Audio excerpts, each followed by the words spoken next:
to kiss me. Assalamualaikum warahmatullahi wabarakatuh. Perkenalkan, nama saya Sri Yulandari dengan NIM 0573102225 Prodi Ilmu Komunikasi. Yang terhormat tutor saya yaitu Ibu Rika Sri Rahmawati serta teman-teman mahasiswa yang saya banggakan. Pada era digital seperti sekarang, media sosial telah menjadi bagian yang sangat dekat dalam kehidupan kita. Hampir setiap hari kita membuka Instagram, TikTok, atau platform lain dan melihat unggahan teman-teman kita yang tampak sempurna. Mulai dari pencapaian akademik, perjalanan liburan, prestasi, bahkan gaya hidup yang kadang membuat kita merasa tertinggal. Tanpa kita sadari, kebiasaan ini membentuk pola perbandingan sosial yang sering berujung pada rasa tidak percaya diri atau rasa insecure. Melalui pidato ini, saya ingin mengajak teman-teman untuk memahami bahwa media sosial itu bukanlah musuh. Justru, media sosial adalah alat yang bisa membawa dampak positif jika kita menggunakannya dengan bijak dan penuh kesadaran. Di sini saya akan menjelaskan satu dampak media sosial terhadap kepercayaan diri.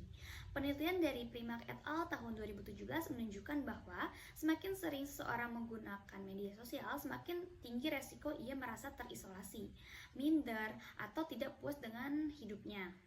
Hal ini disebabkan karena kita cenderung melihat kehidupan orang lain itu yang tampak lebih hebat dibanding diri kita sendiri.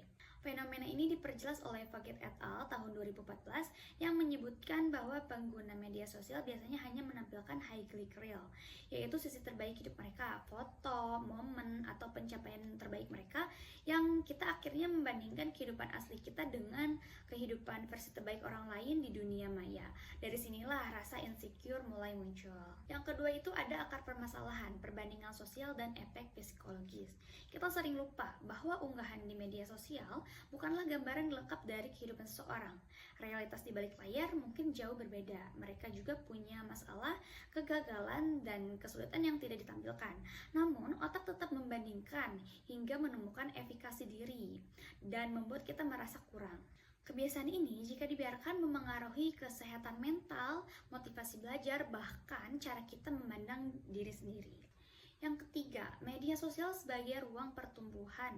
Meskipun demikian, media sosial tidak selalu membawa dampak buruk. Mayer dan Schaeffer tahun 2018 menjelaskan bahwa penggunaan media sosial secara positif, misalnya untuk berbagi karya, membangun jaringan, atau menyebarkan hal inspiratif, justru dapat membangkitkan rasa percaya diri. Dengan kata lain, media sosial itu menjadi alat pemberdayaan diri. Beberapa contoh penggunaan media sosial yang membangun. Yang pertama, ada mengunggah karya desain, tulisan, atau foto hasil kreativitas pribadi. Yang keduanya itu ada membagikan pengalaman belajar atau perjalanan pengembangan diri. Terus yang ketiga itu ada mengikuti komunitas positif yang mendorong produktivitas. Yang keempat, menggunakan fitur save untuk menyimpan konten edukatif, bukan hanya sekedar hiburan. Lalu yang keempat itu ada strategi mengatasi perbandingan sosial agar media sosial menjadi ruang yang lebih sehat. Ada beberapa strategi yang dapat kita lakukan. Yang pertama itu ada batasi konsumsi konten pasif. Terlalu banyak scrolling membuat kita itu lebih mudah membandingkan. Yang kedua ada konsumsi konten yang relevan dan sehat. Ikuti akun edukasi, motivasi, atau kreator inspiratif. Stop menjadikan likes sebagai tolak ukur nilai diri itu tidak ditentukan oleh algoritma. Lalu gunakan media sosial untuk berkarya. Semakin fokus pada proses diri, semakin kecil ruang untuk membandingkan. Dan yang kelima, sadari bahwa apa yang kita lihat adalah potongan hidup terbaik orang lain, bukan keseluruhan hidup mereka ya. Dengan menerapkan kebiasaan ini, kita dapat memposisikan media sosial sebagai ruang belajar, bukan ruang tekanan. Teman-teman sekalian, pada akhirnya media sosial hanyalah alat. Ia bisa menurunkan kepercayaan diri jika digunakan tanpa kendali. Tetapi, bisa juga menjadi sarana berkembang jika kita menggunakannya dengan bijak. Mari kita mulai membangun kepercayaan diri yang sejati, bukan berdasarkan jumlah like, komentar, tetapi dari kemampuan kita menerima diri sendiri, mengenali potensi yang kita punya, dan berani untuk belajar. Jadikan media sosial sebagai tempat untuk berkembang, berkarya, dan menyebarkan hal-hal baik.